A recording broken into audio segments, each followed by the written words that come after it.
बिस्मिल्लाहिर्रहमानिर्रहीम। अस्सलाम वालेकुम नाज़रीन, आप यूट्यूब चैनल देख रहे हैं। मैं इमरान खान हूं। सबसे बड़ी खबर अब तक की यह है कि इमरान खान साहब की 9 मई के 8 मुकदमात में जमानत हो गई है सुप्रीम कोर्ट ऑफ पाकिस्तान से। इससे पहले इमरान खान साहब पे सैकड़ों मुकदमात थे, एक एक करके उनके मुकदमात खत्म होते चले गए। बहुत सारे खत्म हो गए, बहुत सारों में उनकी जमानत कंफर्म हो गई, बहुत सारी सजाएं उनकी मुअत्तल हो गई।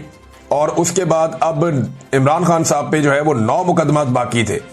9 में से 8 मुकदमात फारिग हो गए हैं। अब इमरान खान साहब पे सिर्फ एक मुकदमा बाकी है, जिसकी वजह से वो अडियाला जेल में मौजूद है। वैसे मुकदमात की वजह से तो इमरान खान साहब अडियाला जेल में नहीं है। इमरान खान साहब को बेगुनाह जेल के अंदर रखा गया सिर्फ इसलिए कि पाकिस्तान की जो मिलिट्री एस्टेब्लिशमेंट है वो उन्हें अपना दुश्मन समझती है और वो ये चाहती है कि इमरान खान साहब माफी मांगे। जैसा कि फील्ड मार्शल के स्टेटमेंट में भी आपने देखा, डीजी ISPR के स्टेटमेंट में भी आपने देखा, हर दूसरे दिन टाउट्स आते हैं और वो ये कहते हैं कि सच्चे दिल से पाकिस्तान तहरीक इंसाफ माफी मांगे, वरना ये कर देंगे वो कर देंगे। तो ये एक पुरानी कहानी है जो चल रही है। एक बात तो साबित हो गई इस फैसले से कि 2 साल तक इमरान खान साहब को 9 मई के 8 केसेस में नाहक कैद रखा गया है। ये जो 9 मई के 8 केसेस में इमरान खान साहब को 2 साल तक जेल के अंदर रखा गया, ये नाहक कैद रखा गया है। ये बात आज सुप्रीम कोर्ट ऑफ पाकिस्तान से साबित हो गई और यह भी साबित हो गई कि पाकिस्तान की अदालतों ने एक आले के तौर पे काम किया, एस्टेब्लिशमेंट का वो हथियार बनी और इस हथियार ने पाकिस्तान तहरीक इंसाफ को कुचलने में अपना पूरा किरदार अदा किया। अब चाहे ये लोअर जुडिशरी है, चाहे ये हाई कोर्ट्स हैं, ये सारा मामला आपके सामने है। ये अदालत ने फैसला दिया क्यों? देखें, अब हर तरफ जजेस कंट्रोल कर दिए गए हैं। सुप्रीम कोर्ट ऑफ पाकिस्तान में एक कंप्रोमाइज्ड किस्म के जजेस को पहुंचाया गया है, लेकिन मामला यह भी है ना कि जजेस पे भी दबाव होता है। एक दिन पहले 2 मुअज़्ज़िज़ जज साहिबान ने खत भी लिखा कि जनाब गलत तरीके से अदालत चल रही है, नाइंसाफी हो रही है, कानून और आइन के मुताबिक सुप्रीम कोर्ट ऑफ पाकिस्तान को चलना चाहिए। उन्होंने निशानदेही की, वकला का दबाव बढ़ता चला जा रहा है, जजेस के अंदर से दबाव बढ़ता चला जा रहा है। ये जब सारी चीजें होती हैं और उसके ऊपर सुहेल वड़ाइस साहब आर्मी चीफ की ख्वाहिश लाके छाप देते हैं कि जनाब इमरान खान इसलिए तो जेल के अंदर बंद नहीं है कि उसने जुर्म किए हुए, वो तो जेल में इसलिए बंद है कि वो आसिम मुनीर साहब से माफी नहीं मांग रहा या वो सच्चे दिल से माफी नहीं मांग रहा। अगर वो सच्चे दिल से माफी मांग ले तो मामला आगे बढ़ सकता है। तो सुहेल वड़ाइस साहब की तहरीरों पर तहरीरें आना शुरू हो जाती हैं। यूरोप के दौरे के ऊपर भी आप सैर करें, लेकिन वहां पर भी ड्यूटी इतनी सख्त है कि वहां से वो तहरीरें लिख लिख के दे रहे थे ख्वाहिशात को जो है वो अमली जामा पहनाने के लिए। और ख्वाहिशात किसकी है? मिलिट्री एस्टेब्लिशमेंट की है। फील्ड मार्शल से उनकी मुलाकात होती है। ये सारी चीजें मिलकर अदलिया के ऊपर एक बहुत प्रेशर बना गई थी और अदलिया जो है बहुत बुरी तरह एक्सपोज हो गई थी। फिर एक के बाद एक तारीख हो रही है, एक के बाद एक तारीख हो रही है। अदालत के अंदर क्या हो रहा है? अडियाला जेल में वहां पे 4थी मरतबा तारीख दे दी गई है।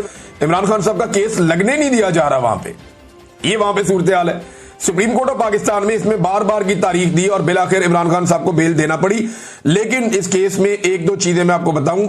जो मैंने बात की है सहाफियों से, उन्होंने ये बताया कि जानबूझकर चीफ जस्टिस ऑफ पाकिस्तान ने बार बार ये जो केस था इसके मेरिट्स के ऊपर जाने से रोका।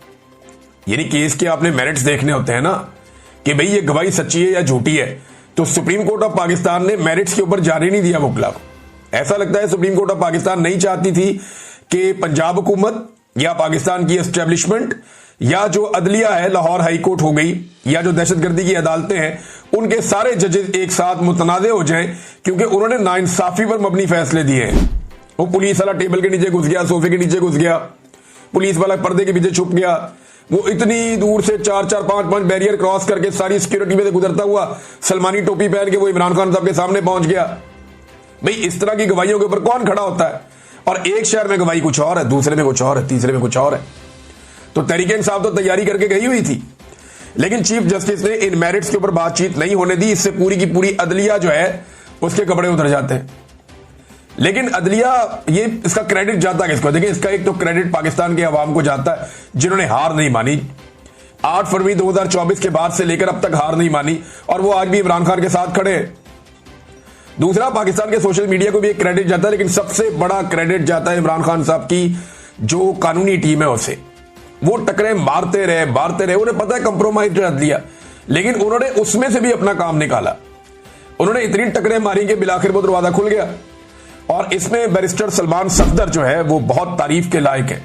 इमरान खान साहब की जो पूरी वकला की टीम है वो सभी मुबारकबाद के लायक हैं। बैरिस्टर सलमान सफदर साहब हैं, सलमान अकरम राजा साहब हैं, इन लोगों ने बड़ा अच्छा काम किया। लेकिन जो एक प्रोफेशनली मैंने देखा कि जिस वकील ने बहुत अच्छी हैंडलिंग की तमाम मामलात की और मुकदमात की, वो बैरिस्टर सलमान सफदर है। कमाल उन्होंने केसेस लड़े हैं और जिन जिन लोगों ने उनको केसेस लड़ते हुए देखा, जिन सहाफियों ने भी देखा, उन्होंने बताया जी कि वो जबरदस्त किस्म के शवाहिद सामने रखते हैं, बड़ा टू दी पॉइंट आते हैं और बड़े अच्छे उन्होंने मुकदमात हैंडल किए हैं। बड़ी प्रोफेशनली उन्होंने इन मामलात को डील किया कि एक तरफ एस्टेब्लिशमेंट है, पूरा का पूरा एक इदारा इस काम पे लगा हुआ है, इंटेलिजेंस एजेंसियां इस काम पे लगी हुई हैं, अदलिया को कंप्रोमाइज कर दिया गया है, 26वीं आईनी तरमीम के बाद पूरे निजाम को जकड़ दिया गया है, लेकिन फिर भी वो लगे रहे। बिलाखिर इमरान खान साहब के अब 9 में से 1 मुकदमा बाकी रह गया। अब सिर्फ एक ऐसा मुकदमा है जिसमें इमरान खान साहब को जेल में रखा हुआ है। इस मुकदमे में जाने से पहले मैं आपको बताऊं कि लोगों ने बड़ा जश्न मनाया, वकला ने बड़ी खुशियां मनाई हैं। कई जगहों पे वकला जो है मिठाइयां बांट रहे हैं, बार काउंसिल्स के अंदर लोग खुश हो रहे हैं, नौजवान खुश हो रहे हैं। तो एक सोशल मीडिया पे हर जगह पे एक सेलिब्रेशन है, लोग इसके ऊपर जश्न मना रहे हैं कि इमरान खान साहब के 9 मई वाला बयानिया भी जो है वो उलट गया। वहां पर भी उनकी अब जमानत हो गई है इमरान खान साहब की। नून लीग बड़ी अजीबोगरीब सूरत हाल में, उसे समझ नहीं आ रही इन जजों को गालियां देनी है या नहीं देनी, क्योंकि ये वही जजेस हैं जिन्होंने हर तरह की सहूलतकारी इस निजाम के लिए की है। ये वही जजेस हैं जिन्होंने वो सारे काम किए हैं जो एस्टेब्लिशमेंट ने और नून लीग ने उनसे गंदे काम करवाए हैं। ये सारे वो जजेस हैं जिन्होंने मिलिट्री कोर्ट्स जैसे एक घटिया काम को भी इन्होंने जवाब फराहम कर दिया और उसके हक में फैसला दे दिया। अब जब सुबह जज तब्दील हुए ना, तो उसमें यह पूछा गया इमरान खान साहब की फैमिली से कि जनाब आपको कोई एतराज है? उन्होंने कहा कोई एतराज नहीं है, जो भी जज हमें इंसाफ दो। सिर्फ अच्छा किया उन्होंने, वरना कई जर्नलिस्ट और बाकी लोग ये कह रहे थे कि जनाब अतरफुल्ला साहब को लाना चाहिए था या शहजाद साहब को लाना चाहिए था, जो दीगर जज है, जो न्यूट्रल जजेस हैं, उनको लेकर आना चाहिए था। ये जो जज लाए गए हैं रिजवी साहब, इनके बारे में कहा गया कि जनाब ये मिलिट्री कोर्ट्स के हक में इन्होंने फैसला दिया हुआ है, ये बहुत गलत हो जाएगा। लेकिन ये पाकिस्तान तहरीके इंसाफ और इमरान खान साहब की फैमिली ने बड़ा दिल किया, उन्होंने कहा जो मर्जी जज जाए हमें इंसाफ दें। अब कई केसेस ऐसे होते हैं जिनमें जज के लिए भी रास्ता कोई नहीं बचता, तो बिलाखिर इमरान खान साहब की जमानतें हो गई। नून लीग की सूरत हाल अजीब है, जजों को गालियां देनी है नहीं देनी वो इस मखमसे में। ये एस्टेब्लिशमेंट कल को अगर इनके ऊपर से हाथ उठा लेगी ना, ये एस्टेब्लिशमेंट को भी गालियां नहीं दे सकेंगे, क्योंकि जिस लेवल के इन्होंने जूते पॉलिश कर दिए इनके पास पीछे हटने का रास्ता नहीं है। और जिस लेवल पे इन्होंने इस अदलिया को उठा के रखा है, इनके पास पीछे हटने का रास्ता नहीं है। अब ये कैसे कह सकते हैं कि जनाब ये जजेस, क्योंकि ये जजेस ये लोग खुद लेकर आए हैं, तहरीके इंसाफ ने तो इनकी मुखालफत की थी, वो तो मंसूर अली शाह साहब की बात कर रहे थे। ये जजेस ये हुकूमत खुद ले